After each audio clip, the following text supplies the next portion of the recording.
Again, its inhabitants took to the roads to escape the pursuing fires.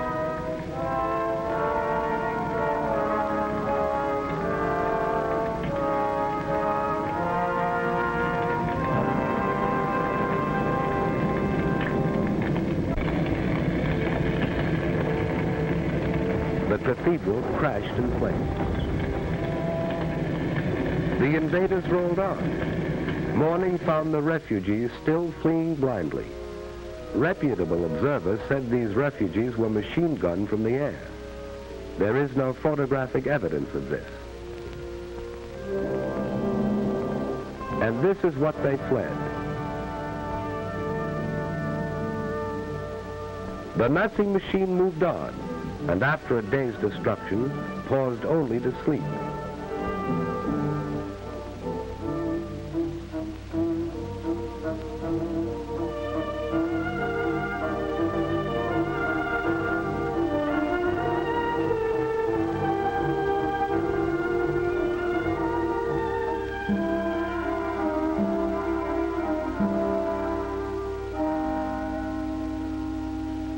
This was Antwerp, where the democracies had fired oil tanks as their armies retreated.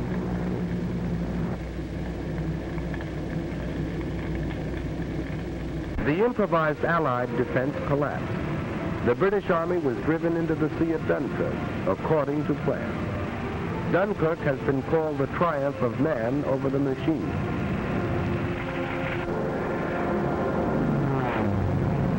To challenge the Die bombers, Spitfires rose from British bases and fought for the domination of the air over the desolate beach, while ground forces continued a stubborn rear guard action.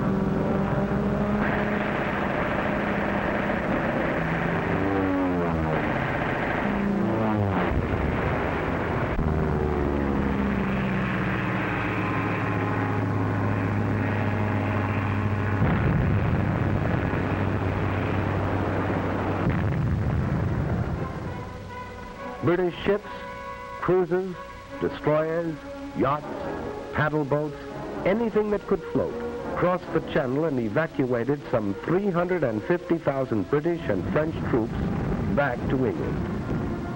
For the British were determined to save their men. Here in the wreckage was the story of the epic evacuation. Men walked into the sea and swam to their rescuers.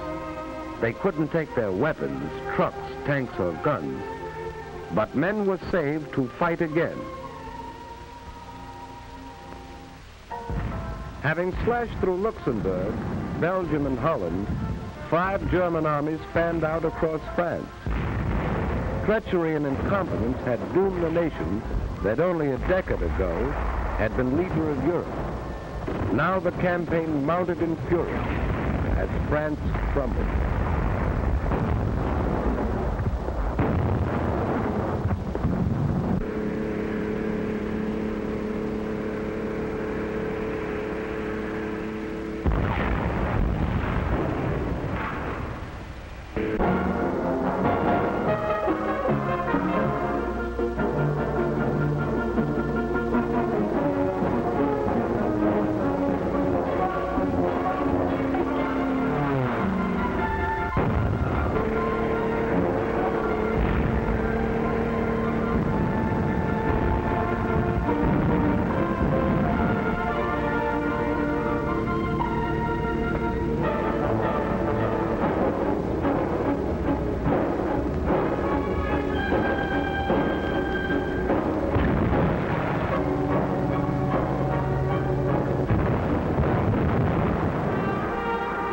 On June 10th, 4 days before France fell, Mussolini entered the war. He had waited until that moment to make his decision. And now the Nazis entered Paris. This had been the dream of the Kaiser in the last war. Hitler achieved it.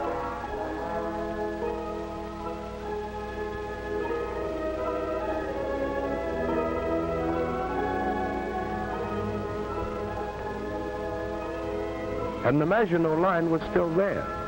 The Nazis had merely outflanked it. Now they tried direct attack, and the Maginot Line fell.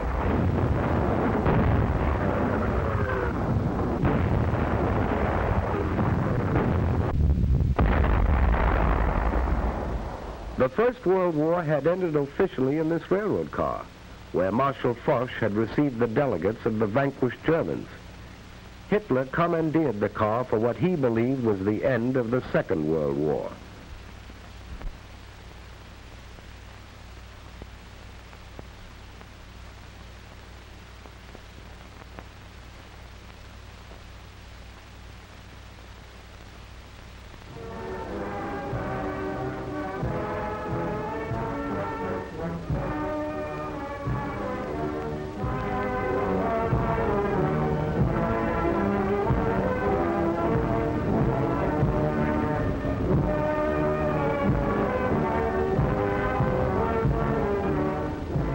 Here at Compiègne, Vichy was born.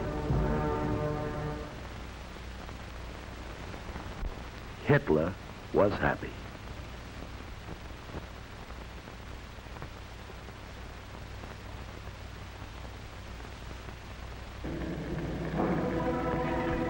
Britain alone remained as Hitler's sole barrier to a total victory. Nazi submarines, now berthed on the conquered coast, set out to starve the British people into submission. Nazi planes, now only a few minutes' flight from the English coast, set out to bomb the British people into submission. Britain hung on.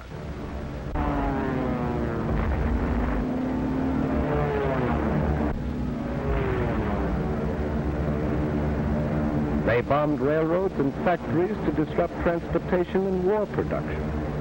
They bombed by day, and when the Royal Air Force smashed more than 180 of the bombers out of the sky in one session, they bombed by night. The face of London changed. Historic landmarks disappeared. Night after night, London was left a sea of fire.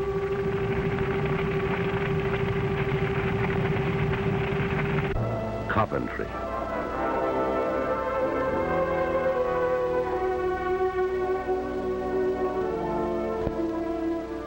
Air armadas appeared over these cities through the fall and winter of 1940 and well into the spring of 1941. Wreckage was cleared and production continued.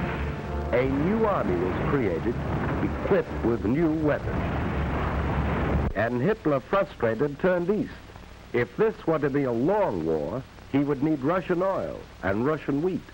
So he proclaimed himself anew the archenemy of communism, despite his earlier plea to the German people that National Socialism and communism could live side by side. Now he told them he didn't mean what he said before, but he did mean what he said before that. Military spokesman in Berlin said the Red Armies would be encircled and destroyed within 6 weeks. Its remnants would retreat back of the Urals. There the Japanese could deal with them at the proper time. Joseph Stalin rallied the Russian people. Soldiers and civilians responding with a unanimity that amazed a world that had heard much and knew little of them, rose to repel and harry the invaders.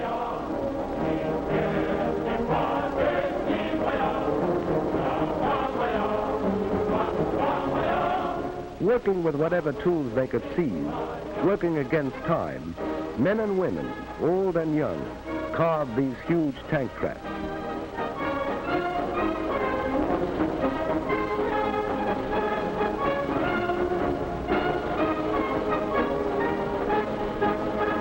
Weapons were distributed to civilian guerrillas assigned to operate back of enemy lines. Anti-aircraft guns swung into place to battle Luftwaffe advance units.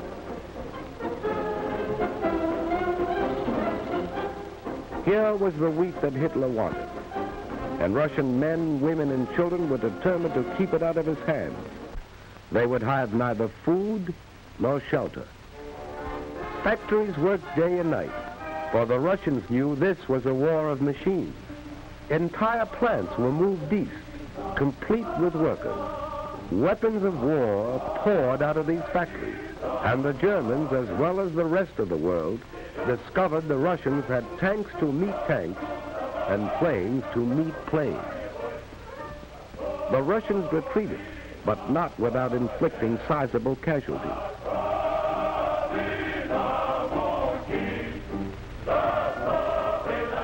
German prisoners captured seemed shocked at the ruthless opposition they encountered. It had been different in France.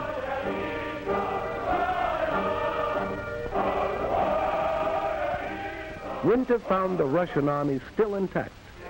German casualties mounted until they were counted in the millions. Hitler's armies were not smashed in the winter campaign, but the Russians gained the initiative and held it. As the snows melted, Hitler was to meet new Russian armies and new machines as summer came to the 2,000-mile front.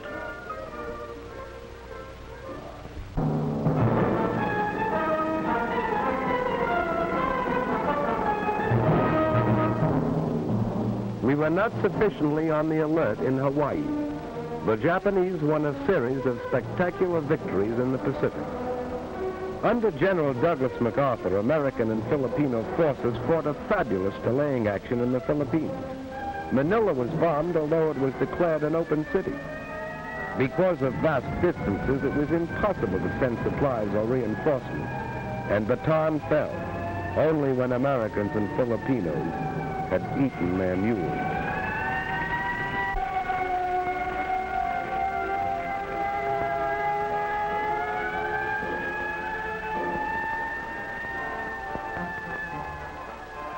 General MacArthur established his headquarters in Australia, and as Commander-in-Chief of the United Nations forces in that area, prepared for the offensive that would develop inevitably. For despite setbacks, we had established a supply chain 6,000 miles across the Pacific that stretched to New Zealand. Like the other democracies, we were not prepared for total war. Fortunately, under the Lend-Lease Act of March 1941, we had set out to become the arsenal of the free and fighting nations. We were determined to supply them with our war goods, whether they could afford to pay or not. We were buying time. Time to convert the industries of peace into war. Time to make ships, merchant ships and warships. Time to make planes and more planes, bombers and fighters, faster, more powerful than any the world had ever seen. Time to make guns and more guns, shells and more shells, tanks and more tanks. Time to gather the huge strength which was ours, to pour the great riches of American earth into the cauldron of war. Iron, steel, oil, coal. Time to build a navy called upon to fight in both oceans and upon all the seas, to convoy men and weapons to Australia, to Britain, to the Middle East, to Russia. A navy that had already undertaken daring raids upon the Gilbert and Marshall Islands and braved Japanese waters, and had taken a heavy toll of the invading forces in the Makassar Straits, and had won the first battle in the Coral Sea. Time to expand a miniature professional army into a modern war machine. Time to take civilians gathered in a peacetime conscription while we were still debating, to mold them into soldiers, train them in the use of new weapons, new tactics. And we were buying time to weld the home front and the fighting front into one. For this was total war, and we realized victories were born in the production line. We needed more ships, more planes, more tanks, more guns, more shells. We were not fighting alone. 9 of the Pan-American neighbors severed diplomatic relations with the Axis. Colombia, Bolivia, Brazil, Ecuador, Mexico, Paraguay, Peru, Uruguay, and Venezuela. At this time, the issue is clearly drawn. There can be no peace until Hitlerism and its monstrous parasites are utterly obliterated, and until 9 of the Pan-American nations declared war upon the aggressors. Cuba, Costa Rica, the Dominican Republic, El Salvador, Guatemala, Haiti, Honduras, Nicaragua, and Panama. Mexico joined these nations in June 1942. We were not fighting alone. Even in the conquered countries, the will to fight survived. Dutch, Belgians, Yugoslavs, Greeks, Czechs, Filipinos, Poles, Norwegians, free Frenchmen, all fought with us on the far-flung battlefield. Australians, New Zealanders, South Africans, Canadians. We were not fighting alone. In this war of the people seeking a world without war for their children.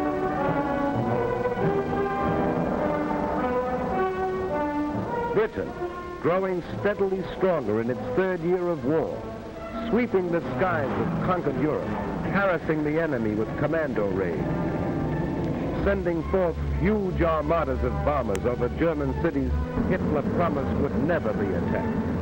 Russia, fighting with an unparalleled tenacity, drawing upon inexhaustible reserves, asking no mercy and offering none.